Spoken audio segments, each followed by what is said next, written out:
For the past few years, Ricky Gervais, Stephen Merchant, and Carl Pilkington have been meeting regularly for a series of pointless conversations. This is one of them. Testing. Is that all right? Hello and welcome to the Ricky Gervais Show with me, Ricky Gervais, Stephen Merchant. Hello. And the little round-headed buffoon that is Carl Pilkington. All right.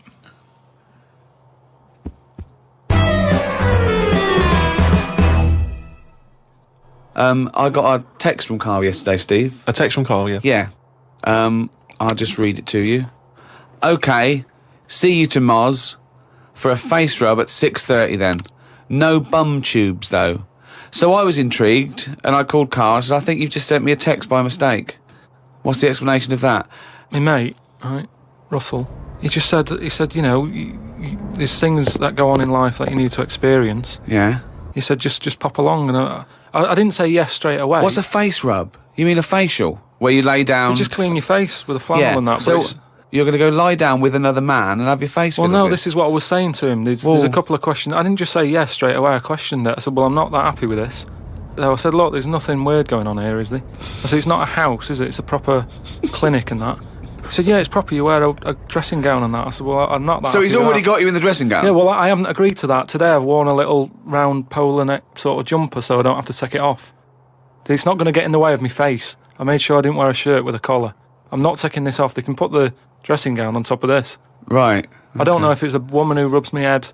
Don't know if it's a bloke or whatever. Well, the thing is, you get extra, don't you, for your face rub, because your face goes all the way back over the top of your head down to the back of your neck. But all I was, so you've got a big face, haven't you? All I was saying to him is, I'll have the face rub, but I don't know if once you're in there, right, they try and sell you the bum tube thing. What's the bum tube? Is that a euphemism? What are you talking about? The thing where they pop a tube in and put coffee in your belly and it cleans you out and that. An enema? Why would you have that? I don't want it. I don't think Why you not? need to. Just because I think I've said to you before about, you know, you don't need to be that clean inside. You know what I mean? I don't mind washing my face. But what occasion do you need where you're that cleaned out? Do you know what I mean? And it's always a clear tube and that, and you see all the stuff whizzing past. I don't understand why it's clear. I don't know why you've got to see what's coming out of you. Like it's, you know, like the generation game, making notes of what's whizzing past. Forget it. I was watching some different TV, saw an amazing documentary. It was called Tribes. This guy, and he goes and lives with different tribes around the world, these small little indigenous people. And there was one, he went to Papua New Guinea in Indonesia, right, Carl? He lived with the Kombai tribe. All right. Now, this Papua New Guinea is an extraordinary place because it is one of the only places left on Earth that hasn't been fully explored. There are parts of it that it's just blank on the map because they've never explored there. They don't know what's there. They don't know what's going on. So, firstly, that must already freak you out. Imagine that. 21st century, they have no idea what's going on down there. But do they need to know if there's nothing going on?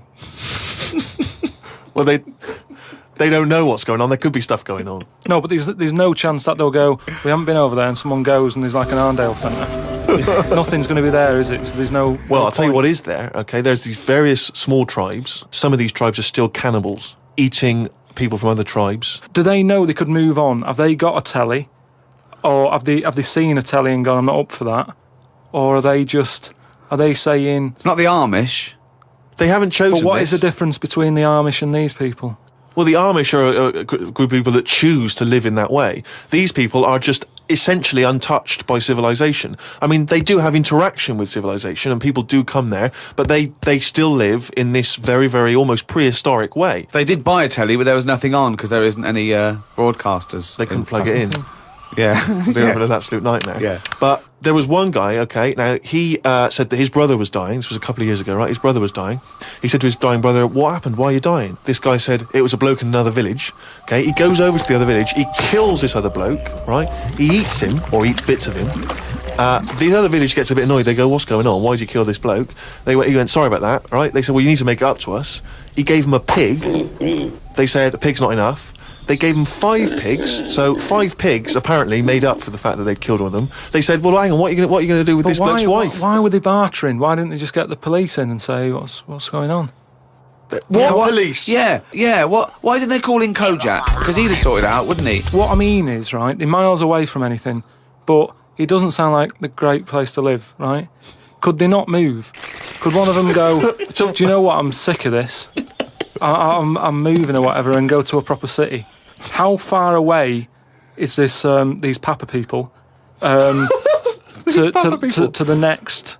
They're like the Smurfs. They're very like the Smurfs. But how many miles away from a place with a normal life going on? But think about this, Carl. Firstly, they don't speak the language. So they don't have any practical skills. They've got no experience of civilization. So even if they chose to go and live in one of these cities, what can they do? How can they function? I think there's some bacteria that has better lives than that. That's got to be offensive. Why? Okay, how about this is one of the weirdest things. This is one of the weirdest things, right? Sorry. An entire people, an entire race Just of people. dismiss. No, Just no, dismiss. I'm not having a go, but I'm just saying I wouldn't fancy it, is what I mean. But they You know what I don't mean? We're living know in of ice. another world. How can they imagine that they could... Oh, I'll tell you what, this is boring. I'm tired of hunting for food and eating fish from the river. I'll tell you what, I'd like a world where there's iPods and room service. I'm going to go and move to New York. They're not thinking like that, are they, Carl? Because they don't know about this other world. People go to these places on holiday now. They like a little bit of danger. They like to see how the others live. So all I'm saying is we know they exist. Yeah. The Papa people, maybe people aren't going there. It doesn't sound like the best place. I can't imagine it having a tourist board or anything, right? But would they accept me if I popped over there and, with Suzanne in Papa? Well, okay, this is one of the things that they do, okay, which is a tradition you may have to do. These combine, right, they invert their penises. So they push their penises back up inside their bodies. Like a sock. What for? Well, Keeps it out of the way. Of what?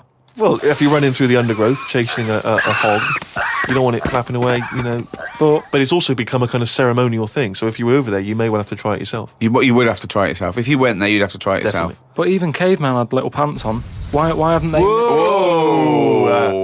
Slow down. Rewind. What do you mean? Again, you've been watching the Flintstones. No. It's just Is it a leopard skin pair of pants that's actually quite a... Go on. But it's a well-known fact that they wore like bear pants or whatever. Bare pants. What do you mean, bare pants? No. Listen, you are a qualified anthropologist. So what? I mean that whenever you see them on footage or in a museum, footage. Yeah. Or- Whenever or you where- see that Well, early it's a bit documentary shaky, isn't it? footage. It's black and white as well, isn't it? Caveman footage. you always see them wearing a little bit of fur little pants and that. So what I'm saying is, even though what year is it to these people in the woods? I don't know what this conversation Don't is know. anymore. He's just clutching at straws. His mind, it's like a fly. His mind, isn't it? It's just buzzing round. It's trying to find a window. It is just It's like hitting against pieces of information, but then just bouncing off. Yeah. Dazed to perplexed. Forget it then.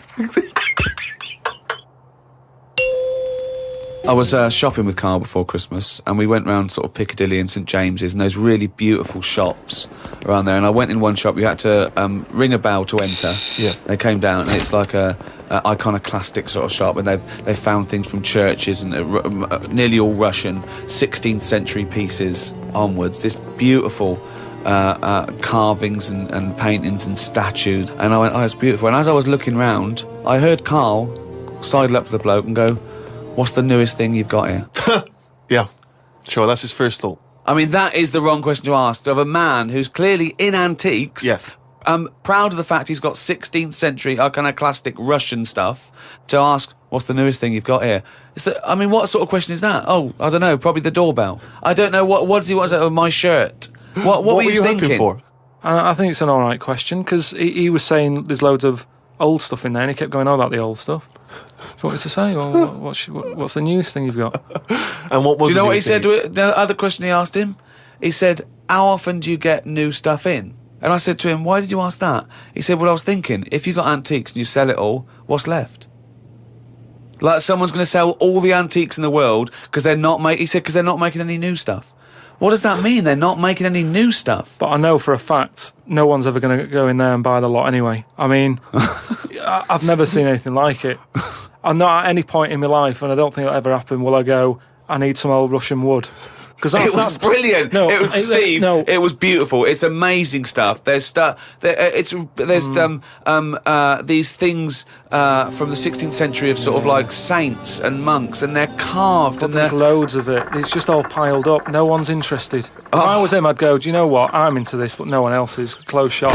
Because seriously, it's just piled up, piles on piles of like old bits of wood with pictures on it and that. But There was think one of a man. fella- Just think of a man 400 years ago that carved this. No, but nobody wants it, do they? I've never heard anyone say, oh, look, it's my birthday coming up. I'll tell you what I'd love. What? Bit of old Russian wood. It doesn't happen. That's what I'm saying. I've never heard anyone saying it. Like, I've never overheard someone saying, you don't know where the Russian shop is, do you? And this is in London where the rates are high. There was this thing, right, Steve? Them old drawings on like... It was like a panel from a church that someone had painted, right, yeah. and I think it was like from sort of like 1590 or something. Yeah. And it was this a picture of this saint, wasn't it? So 1590. It could be from any time, really. So there's this one there, right, leaning up against the wall, and most of them in there was that Stalin bloke, right? But there was this little... Right, can I just stop with there? Lenin. Right, Okay. all right then. Yeah. So he was on all these bits of wood and stuff, but I saw this other little face, right, little fella with a beard, right. So I said, "Who's this bloke here?" He said, "Oh, the story there, right." He said, "It's this little fella, and he got mugged back in Russia." This is right, isn't it? This is what he was saying. He said he got mugged. It's just that term that I love that term in a 16th century Russian wood. Oh no, I'm being mugged. So he got mugged. He got and happy slapped. and he said, "I've had enough of this." Right? Yeah. And he went to live in the woods. Right, made like a little shed, stayed there. People went to visit him, and like if you got a problem, you knock on his door and you go, "Oh, I'm sick of it," and he'll sort of say, "Yeah, I know what you mean. I've moved out of the city and what have you," and he'd make them feel better, and then they go again. Now, why has that man got a plaque? If he was around now, there's no way he'd have a bit of wood with his face on it, is what I'm saying. If someone had got fed up with living in London or New York or whatever, and they go, I'm going to go and live in the woods, people wouldn't visit him, and he wouldn't get a piece of wood with his face on, is what I'm saying. But this man is selling it for I think it was about 750 quid for this bloke's head. But the chances are that this is either a well-known Russian folktale, or it may even be a piece of classic Russian He's a literature. saint. He was a saint. He was in which canonised. case Yeah. it's- But yeah. everybody was a saint years ago. That seems to be like thrown about, doesn't it? Who's a saint now? Naming one now. Yet this fella lived in the woods in a hut. Oh yeah, that's Saint John or whatever. He's not a saint. He's done nothing. If anything, he's sort of said, I can't be bothered with living in a city with everyone else. Everyone else has got to put up with it, but I can't put up with it. I'm going to live in the woods. Well, if you can't put up with it, you're not good enough, are you? You've got no stamina. And yet he gets a plaque, is what I'm saying. It's annoying. Who would But you it's like to? art. Who would you like to see get a plaque in the modern world? Who deserves a plaque, in your opinion? Probably like nurses and that who do a lot of bad things that I think I couldn't do that. Carrying lungs about and all that. No, but I couldn't do. Do you know what I mean? That's one job that my mum wanted me to be a doctor. Whoa! What was she thinking? Oh, what's her This expectations particular like apple now? didn't fall far from the tree. Oh, when did she start giving up that dream? At what age did she start going, Carl, you don't need to study your books anymore. Go and play with the worms in the garden. When did she sort of like let you off that Is dream? it the day that she caught you with a spoon up your nose?